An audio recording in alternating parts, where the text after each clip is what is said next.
Saint Jean a un lien spécial avec chacun des aspects du mystère du Christ.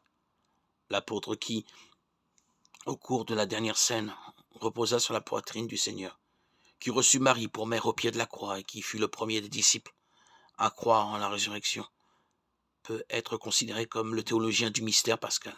Et c'est à juste titre que nous lisons dans l'Évangile que Saint Jean est aussi le héros du mystère de l'incarnation, l'homme qui a écrit sous l'inspiration de l'Esprit. Le Verbe s'est fait chair, il a habité parmi nous. Aussi, nous est-il bon d'entreprendre aujourd'hui la lecture de la lettre où il apporte ce qu'il a vu de ses yeux. Jean a vécu dans l'intimité du Christ, qu'il avait rencontré sur le bord du Jourdain. Il a été avec Pierre et Jacques le témoin de sa transfiguration et le compagnon de son agonie. Seul de tous les apôtres, il a vu mourir le Maître et l'a déposé dans son sépulcre. Il en a conservé des souvenirs qui devaient illuminer toute sa longue vie.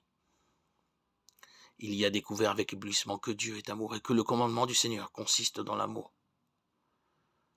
Seigneur Dieu, tu nous as ouvert les profondeurs ineffables de ton Verbe grâce au bienheureux apôtre Jean. Accorde-nous de saisir avec intelligence et éclairer la parole qu'il a si bien fait retentir à nos oreilles.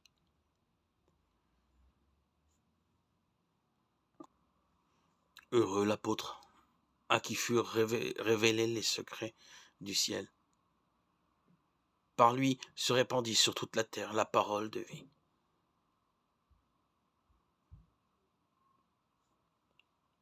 Le Seigneur lui a donné la parole, il l'a remplie de l'esprit de sagesse et d'intelligence, et l'a revêtue de gloire.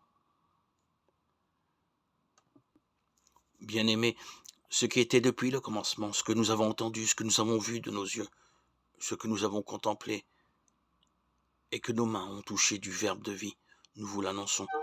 Oui, la vie s'est manifestée, nous l'avons vue et nous rendons témoignage. Nous vous annonçons la vie éternelle qui était auprès du Père et qui s'est manifestée à nous. Ce que nous avons vu et entendu, nous vous l'annonçons à vous aussi pour que vous aussi vous soyez en communion avec nous. Or, nous sommes nous aussi en communion avec le Père et avec son Fils, Jésus-Christ. Et nous écrivons cela afin que notre joie soit parfaite. Lecture de la première lettre de Saint Jean 1, 1, 4.